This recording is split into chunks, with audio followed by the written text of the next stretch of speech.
da haka sakon da muke baka Malam Abdul Jabbar, in dai kai ɗa ne haifaffe wajen Malam Nasiru Kabara, to fitowa za ka yi a tattauna da kai.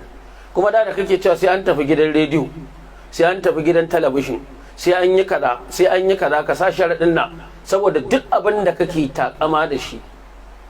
Ni dai yanzu ka san cewa wannan tahaddusan bi ni'matillahi la fakara. Baka da wata falala a kaina na cewa wai akwai inda aka san ka ni ba a san ni ba. Abin da yasa wai nake bukatan in tattauna da kai wai dan ni ma a san ni ne. Na fi karfin wannan, ni ban bukatar wannan. Saboda tahaddin da muke maka yadda ka koma yanzu alal akalla akwai platform na sarki zaki.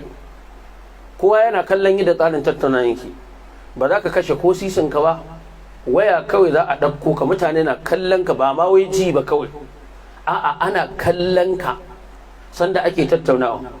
Ina so dan Allah ya fito kan waɗannan matsalolin mu samu wata ɗaya ana tattaunawa da shi duk sati ko Lahadi, alal aƙalli a ɗauki awa 3, sannan a gama a buɗe layi a ba masu saurare su bugu waya awa 2. Duk inda ya yadda aka yi wannan zaman da shi na awa 5 su 4 a wata, mutane za su gane cewa zai iya ko ba zai iya ba. Mu kuma wannan muna faɗa ta haddusan bi ni'matillahi ba tsoro ba, ba wanda ya isa ya ce mana jin tsoronsa. Dan ko cikin 'yan kwanakin nan an ga tattaunawar da muka yi, kuma tattaunawar ka ɗauka ko ɓangare ne, a'a duk wani mai wata muguwar aƙida da ta sabawa sunnar manzon Allah, ɗan shi'a ne, ɗan ɗariƙa ne, ɗan ɗariƙar ma kowace iri, ɗan ahmadiyya ne, ɗan ƙalaƙato ne, babu wanda bai fito mun buga da shi ba. Saboda haka ina faɗa maka, idan kai rajul ne da gaske, in ka isa haifaffe ne kai, to haɗuwa za a kai da akan wancan platform ɗin, a ɗauki wata ɗaya ana tattaunawa da kai, duk sati a tattauna da kai awa 5. Lokacin za a gane inda ka dosa, babu ko sisinka. Kuma yanzu galibin duk wanda yake da waya Android, duk inda yake zai iya ganin ka a duniya. Ba magana ba ce ta jihar Kano ko ta Najeriya ko ta a'a, magana ce ta duk duniya. Matsalolin da kuma za a tattauna, abinda kai ka faɗa da bakinka ko ka rubuta a littafinka, a kan shi za a tattauna da kai. Da haka wasu na maganan cewa a same shi, sai mu ce mutumin da ya ɓoye, sai ka ce mahadin 'yan shi'a samun sama ta waya aiki ne, bai yadda a tattauna da shi. Ya za ka zo ka ce wai a'a yanzu ai shi ya kamata ya fito.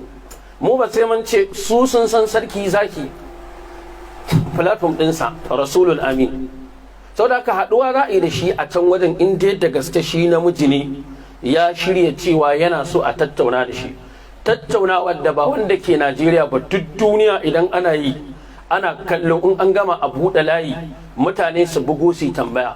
Wannan shine. Saboda haka muna ƙara maimaita maka, idan kai ɗa ne haifaffe ɗan halal wajen Malam Nasiru Kabara, ka isa kuma kana jin kayi karatu, za ka kare abin da kake kai ta fuskar dalili.